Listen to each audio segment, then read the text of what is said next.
I withdraw that request. The senator from Iowa. It's my pleasure to celebrate with my colleagues the month of May as National Beef Month. And I come to the floor not just to say that we ought to eat more beef and help the farmers and cattlemen of this country. Before I get to something else, though, Iowa has the 7th largest cattle inventory in the United States and ranks 4th in the country for cattle and calves on feed. While I usually focus on the need for a fair and transparent market for cattle producers, today I want to draw attention to the job that cattle producers across the country have feeding America and the world. Over the last 30 years, the United States population has increased by 80 million people. In that same period, the world's population has grown by more than 3 billion people. In the face of a growing population, farmers across America have been faced with a challenging question. How do we meet the growing demands for food while also lowering our environmental footprint? American farmers and ranchers have risen to that occasion. In other words, not just producing more food, but how to help the environment at the same time. Farmers in all segments have expanded production to fulfill increasing demand while protecting our environment. The United States is currently producing 80% more pork, 48% more milk, 18% more beef than just 30 years ago. Now, you would think with all that increase in production, you would have more of an environmental problem. But despite the increases in production, per unit greenhouse gas emissions from pork production have decreased by 20% and 8% for beef production. Nonetheless, environmentalists still seem to place unwarranted blame on farmers for contributing to our changing and warming climate. The recent narrative that the United States agriculture is a major contributor to greenhouse gas emissions is simply not true. Now get that, it's simply not true. According to the EPA, only 11% of the U.S.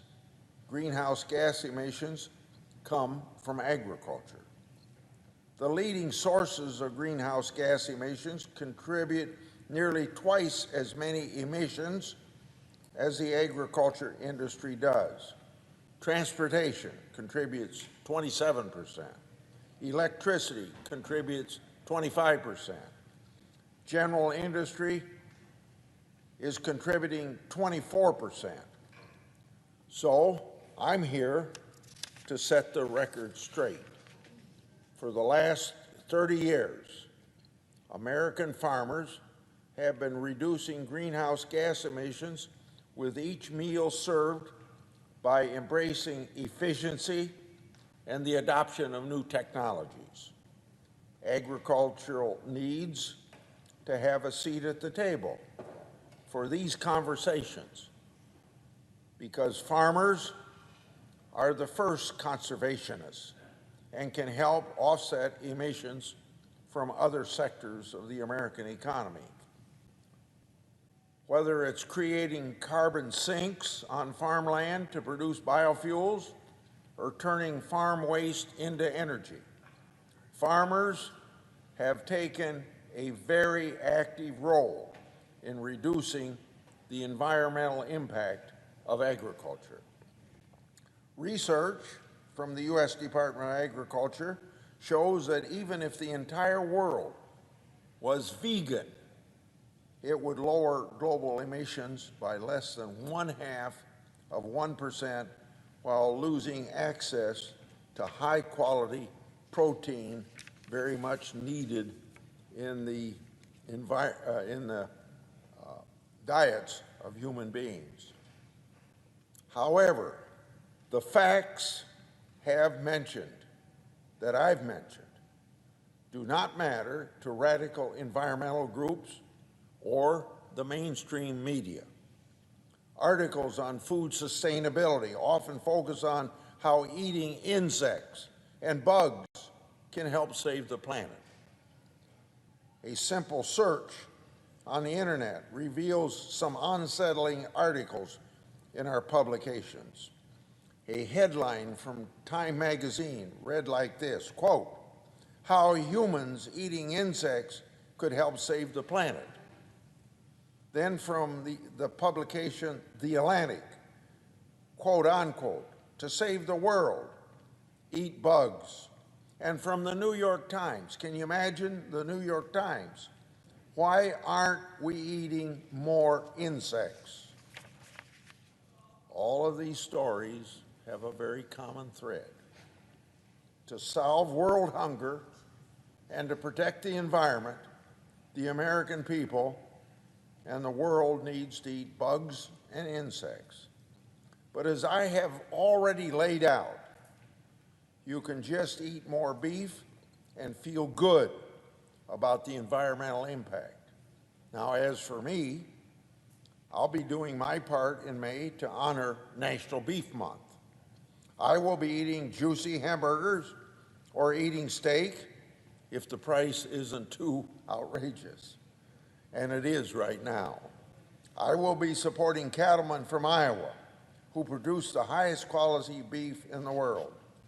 Farmers know firsthand the importance of clean and healthy environment. It is simply unfair to place the blame of a changing climate on the backs of farmers. As a nation, we must stand with the farmers across the country and work with them to promote a clean environment.